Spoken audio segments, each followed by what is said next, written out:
Boa noite, pessoal. Hoje a gente vai falar sobre o livro de Daniel e a gente vai fazer um estudo sobre as 70 semanas de Daniel, que se encontra lá no capítulo 9 do livro de Daniel. O profeta Daniel, o sábio Daniel, ele já estava na sua velhice. A Bíblia diz que na época do rei Dario, Daniel ele começou a querer entender até quanto tempo ainda Judá permaneceria no cativeiro. E a gente vê que no capítulo 9, Daniel, ele lendo lá os manuscritos, principalmente o livro de Jeremias, do profeta Jeremias, Daniel, ele descobre que através do profeta Jeremias, Deus, ele diz que Judá permaneceria 70 anos no cativeiro.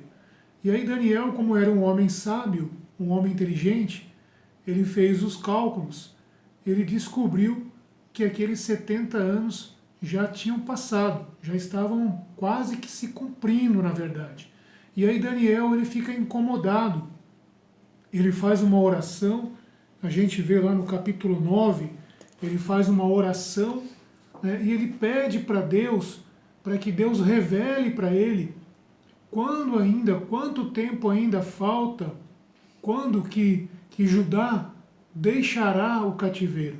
E aí no capítulo 9, no versículo 1, na minha versão, diz o seguinte: no primeiro ano de Dario, filho de Artaxerxes, da raça dos Medos, que assumiu o controle do reino dos caldeus.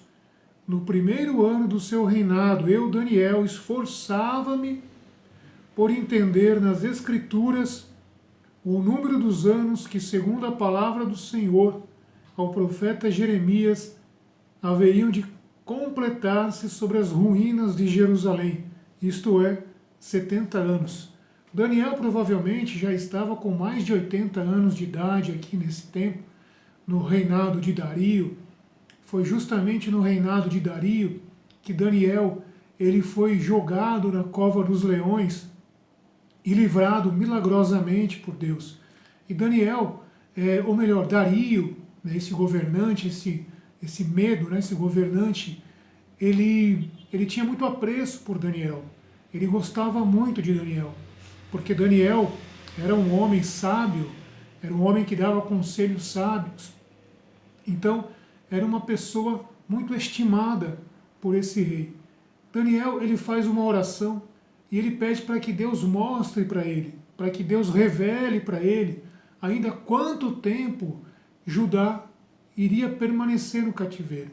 Parece que Daniel, mesmo com toda a sua sabedoria, com toda a sua inteligência, tinha algumas coisas que ele não entendia. Tinha coisas ali de difícil entendimento, até para o próprio Daniel, que já havia revelado os sonhos de Nabucodonosor, que já havia também revelado o significado daquela inscrição lá na parede lá do palácio, quando o rei Belsazar, filho de Nabucodonosor, segundo a Bíblia, ele estava lá fazendo um banquete, usando os utensílios do templo, os utensílios sagrados do templo, e aí aparece aquela inscrição misteriosa. Daniel revela o significado daquela inscrição, mas nesse ponto aqui a gente vê um Daniel em dúvida, um Daniel que, apesar de toda a sabedoria, de toda a inteligência, teve um momento também de dúvida, onde ele precisou buscar a Deus com todo o coração. E a mesma coisa acontece com a gente.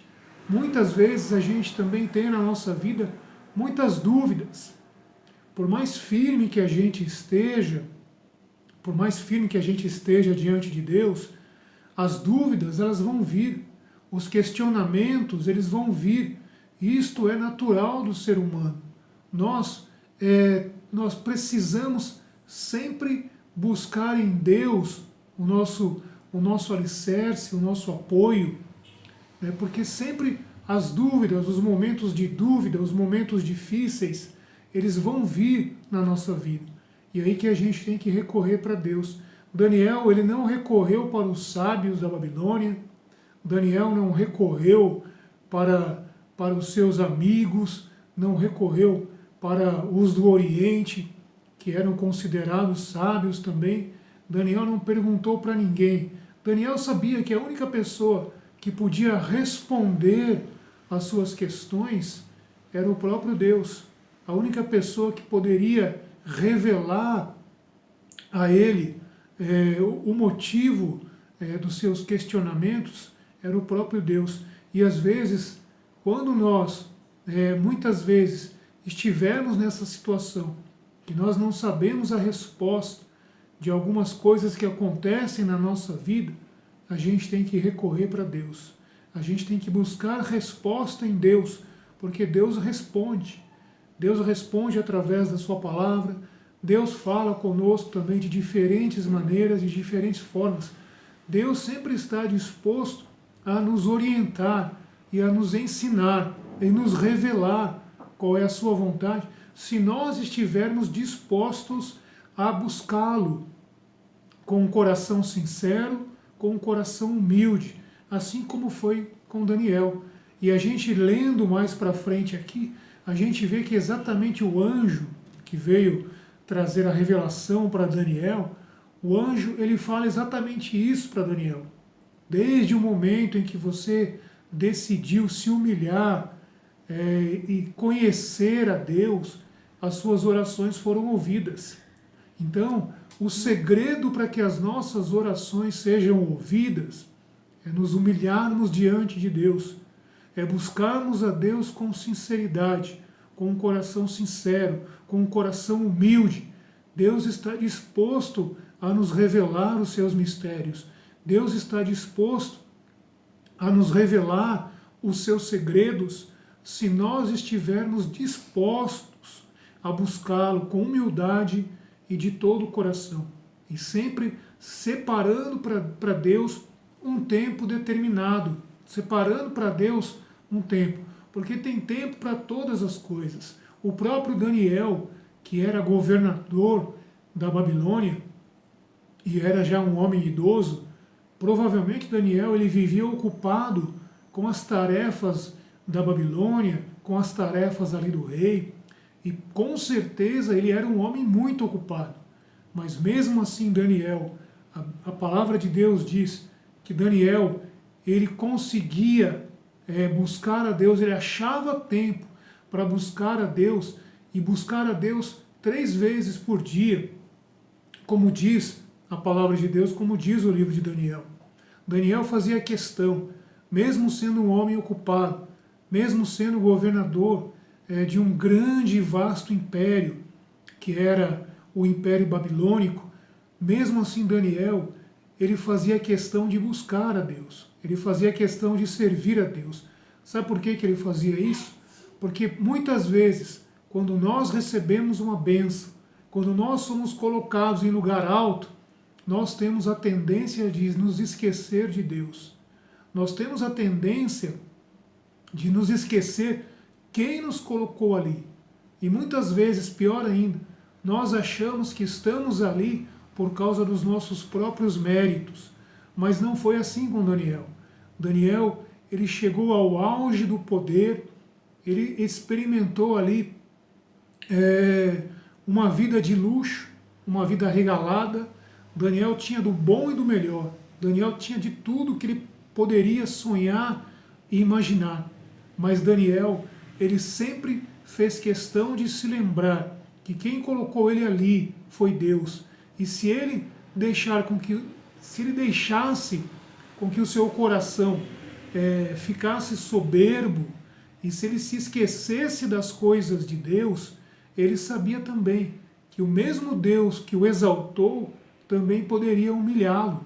Também poderia humilhá-lo. Porque a palavra de Deus diz isso, que Deus ele exalta os homens, mas ele também humilha, ele também rebaixa. Por quê? Porque muitos se tornam soberbos, muitos se esquecem de Deus. Por isso, quando Deus abre uma porta na nossa vida, uma porta de bênção, uma porta que inclusive a gente mesmo busca, a gente mesmo pede. Deus ele abre essa porta e muitas vezes a gente se esquece, muitas vezes a gente acaba se ocupando com as coisas dessa vida, a gente se acaba ocupando com trabalho, com estudo, com as coisas deste mundo, e a gente acaba se esquecendo de Deus, acaba se esquecendo de separar um tempo para Deus. Não podemos nos esquecer que é Deus que nos capacita, que é Deus que nos fortalece, é Deus que permite que a gente possa alcançar lugares altos, é Deus que nos coloca nos lugares altos. Mas quando a gente estiver nesses lugares altos, nós temos que olhar para cima e saber que sempre tem um Deus que está acima daquilo tudo. Por mais alto que eu e você sejamos colocados nessa vida, Deus ainda está acima. Deus ainda é superior. Então nós temos que olhar para Deus. Por mais alto que nós estivermos nessa vida, nós sempre vamos olhar para cima, porque Deus vai estar acima de tudo isso. E temos que nos lembrar que Deus existe, temos que nos lembrar que é Deus que nos capacita, é Deus que nos dá inteligência para que a gente possa adquirir riquezas. E Daniel, ele estava em dúvida. O sábio Daniel, o homem das revelações, que recebeu dons de Deus maravilhosos, o homem dos sonhos, que revelava os sonhos, que decifrava enigmas, ele estava em dúvida acerca do cativeiro, porque tem coisas que Deus não revela para a gente. Deus não revela todas as coisas. Tem coisas que Deus guarda para Ele mesmo, para sua própria exclusiva autoridade. Assim como lá no livro, nos Evangelhos, os apóstolos, depois que Jesus ele ressuscitou, os apóstolos chegaram para Jesus e perguntaram: Senhor, é agora que o Senhor vai restituir o poder a Israel? E Jesus virou para eles e disse: não vos compete saber tempos e datas, porque Deus separou isso para a sua própria autoridade. Então quer dizer, tem coisas que Deus não nos revela, tem coisas que Deus separou para Ele, guardou para Ele, mas mesmo assim Ele nos revela muitas coisas. Ele nos revela o que é suficiente para que a gente não fique soberbo, para que a gente não fique achando que a gente é melhor que os outros. Daniel, ele se humilhou diante de Deus, ele orou aproximadamente, talvez uns 7 dias, né? O número 7 é um número tão expressivo no livro de Daniel e na Bíblia de um modo geral, né? E aí Deus envia o anjo Gabriel, e o anjo Gabriel revela para Daniel acerca dessa passagem que ele leu do profeta Jeremias, no capítulo 9, no versículo 24, depois que Daniel faz aquela oração pedindo para Deus a revelação, entendimento, Deus envia o anjo e diz o seguinte, capítulo 9, versículo 24: 70 semanas foram fixadas para o teu povo e a tua cidade santa, para fazer cessar a transgressão, apagar os pecados, expiar a iniquidade, instaurar a justiça eterna, para selar a visão e a profecia, e para ungir o Santo dos Santos. Fica sabendo, pois, e compreende isto: desde a promulgação do decreto sobre o retorno e a reconstrução de Jerusalém até o príncipe ungido, haverá 7 semanas. Durante 62 semanas serão novamente restauradas, reconstruídas praças e muralhas, embora em tempos calamitosos, em outras versões, em tempos angustiosos. Depois das 62 semanas, o ungido será eliminado, embora ele não tenha, e a cidade e o santuário serão destruídos por um príncipe que virá. Seu fim será num cataclismo, em outras versões, em uma inundação. E até o fim, a guerra e as desolações estão decretadas ou determinadas. Ele confirmará uma aliança com muitos durante uma semana, e pelo tempo de meia semana fará cessar o sacrifício e a oblação. E sobre a nave do templo estará a abominação da desolação, até o fim, até o tempo fixado para o desolador. É um texto bem difícil da gente poder interpretar, da gente entender, né? Porque foi difícil até para o próprio Daniel, imagina, né? Daniel, que era o sábio, até para ele foi difícil de entender essa revelação. Imagine para nós. Então foram feitos vários estudos em cima dessa palavra, vários estudos em cima desse texto, né? Existem vários segmentos, várias vertentes, né? que explicam esse texto. Existem aqueles que acreditam que estas 70 semanas elas já se cumpriram na época de Jesus, quando o general romano Tito ele destruiu Jerusalém, né? Isso já se cumpriu. Existem outros que acreditam ainda que uma parte já se cumpriu, mas ainda outra parte vai se cumprir. Enfim, existem algumas vertentes e existem algumas crenças diferentes. Mas a maioria concorda com o seguinte: dessas 70 semanas, 69 semanas já se cumpriram. Se cumpriram até a época do general romano Tito, quando ele destruiu Jerusalém. Mas ainda falta se cumprir uma semana. Ou seja, 69 semanas já se cumpriram. Se a gente for fazer os cálculos, como é que a gente entende, como é que a gente pode entender que essas 69 semanas já se cumpriram? E o que representam essas semanas? São semanas literais de 7 dias, como a gente conhece, como a gente está acostumado? Qual é o cálculo que é feito para se chegar a essas 70 semanas? Então, quando se usa a palavra semana, está se referindo a anos, né? São semanas de anos. Se a gente for pegar alguns textos da Bíblia, a gente vai entender que muitas vezes, quando se refere a dia, está se referindo, na verdade, a ano, né?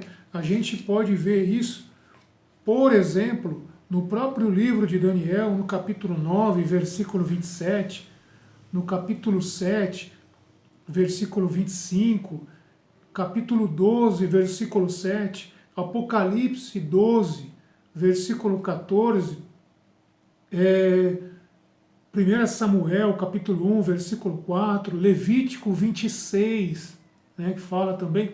Então, quando se fala de ano, se fala de dia, na verdade, está se falando de ano. Está se falando de ano. Então, se a gente for pegar 70 semanas de anos e a gente for fazer as contas, a gente vai chegar a 483 anos. Porque uma semana são 7 dias. Né? Então, se cada dia equivale a um ano, então são 7 anos. Cada semana são 7 anos. Se a gente for fazer as contas, 70 vezes 7, a gente vai chegar ao número 490. Né? Então são 490 anos. Então só voltando de novo ao cálculo. Uma semana tem 7 dias. Se a gente pegar cada dia e transformar em um ano, a gente vai ter o quê? 7 anos. Né? Então são 7 anos. Se a gente tem 70 semanas,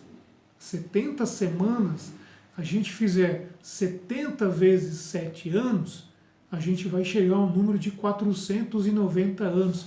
Então, esta profecia das 70 semanas, né, de acordo com a maioria dos estudiosos, com a maioria daqueles que estudaram a profecia das 70 semanas, a maioria chega à conclusão de que são 490 anos. Né? Quando o anjo começa a falar com Daniel, do capítulo 9, do versículo 24 até o versículo 27 vão se passar, vão decorrer 490 anos, né, para se cumprir toda esta profecia.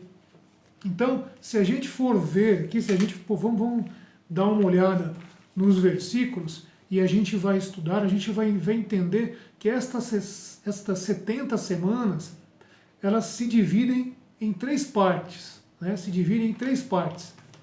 Eu até fiz uma separação aqui. A primeira divisão são 7 semanas, ou seja, são 49 anos, que vai mais ou menos da época de Daniel, ali, quando ele teve essa revelação, até a reconstrução do templo, na época de Esdras, né? Esdras foi aquele que recebeu autorização para reconstruir lá o templo de Jerusalém, que estava destruído, né? Isso aconteceu na época de Esdras. Então, se a gente pegar 49 anos, pegar essas 7 semanas, a gente vai chegar no tempo de Esdras, no tempo de Neemias também. Neemias depois veio edificar as muralhas que estavam destruídas, e a própria cidade de Jerusalém também, né, que estava destruída. Só que esta restauração da cidade e das muralhas, né, durou muito mais tempo, né, não foram só 49 anos, foi muito mais tempo, né. Alguns dizem que levou até 434 anos, ou seja, muitas coisas foram restauradas, não só a parte material, mas a parte espiritual também. Por quê? Porque o templo foi destruído e a religião judaica não era mais praticada, né? Não era mais praticada em Jerusalém. Foi a época das sinagogas, a época que surgiram as sinagogas. Então levou bastante tempo para que o templo realmente fosse edificado, inclusive até a época de Herodes. Herodes, o que ele fez? Ele terminou a reconstrução deste templo, né, e ele também aumentou mais ainda, deixou o templo mais suntuoso ainda, do que era o templo de Salomão.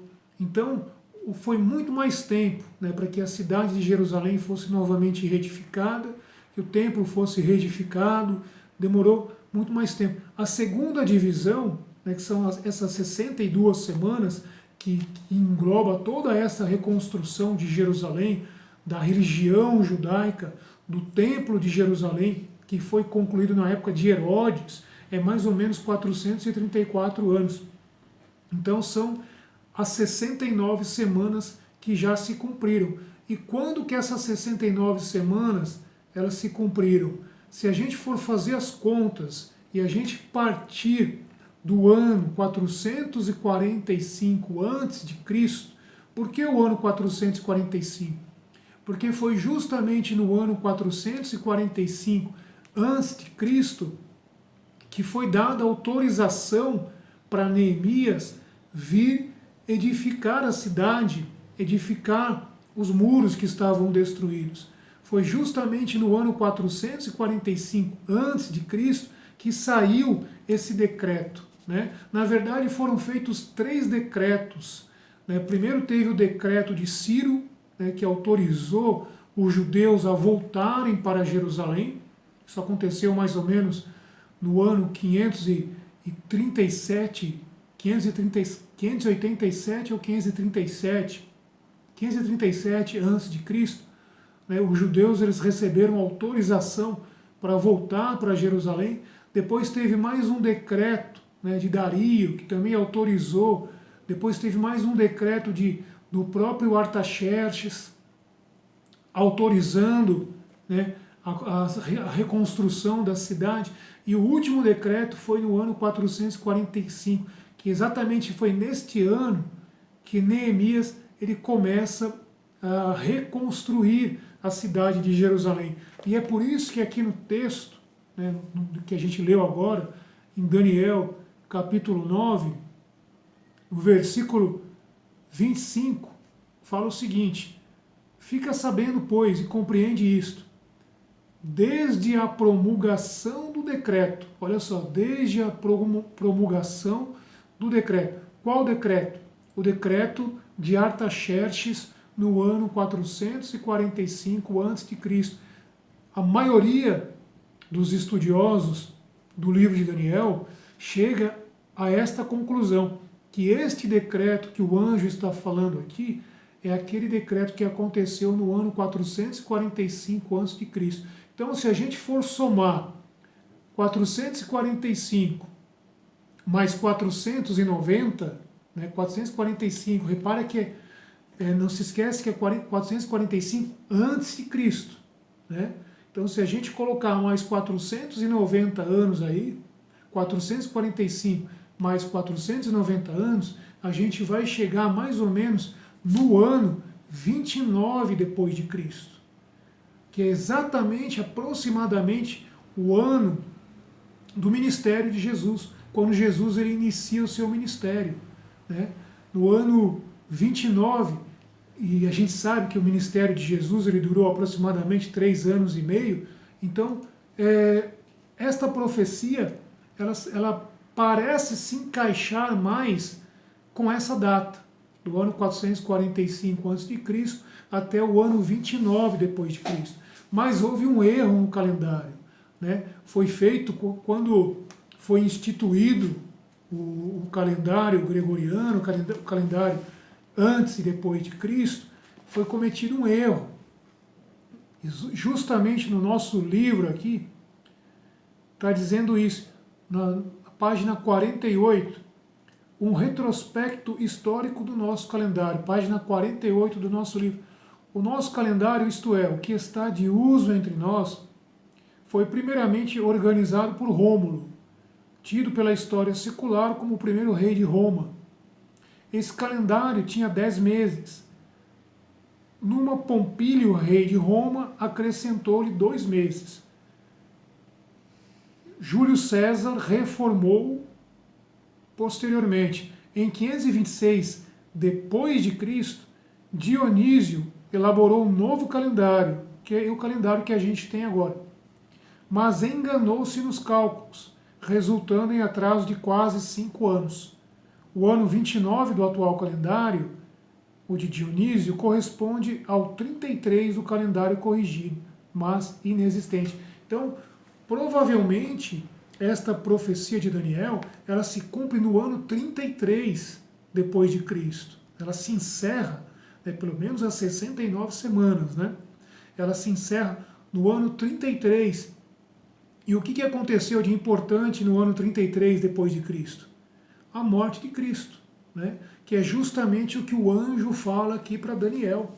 O anjo fala exatamente isto.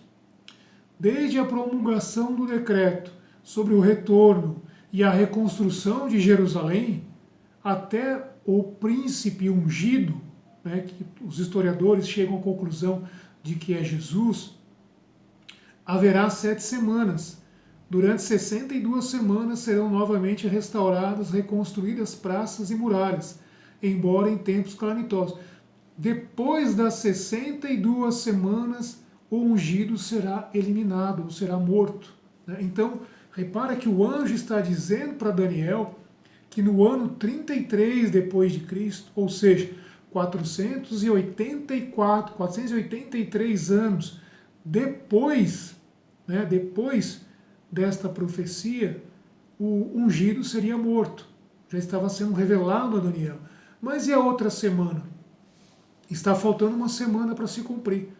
Segundo a grande maioria dos estudiosos, e a gente está indo pela grande maioria, 69 semanas já se cumpriram, quando o Império Romano, o príncipe que viria, inclusive o texto está dizendo aqui também sobre isso, a cidade e o santuário, versículo 26, a cidade e o santuário serão destruídos por um príncipe que virá. E isto aconteceu no ano 70 depois de Cristo, quando o general romano Tito, por que é chamado de príncipe? Porque ele não era rei, Rei era o imperador romano, ele era um general, ele estava sob as ordens do imperador. Então o anjo o chamou de príncipe.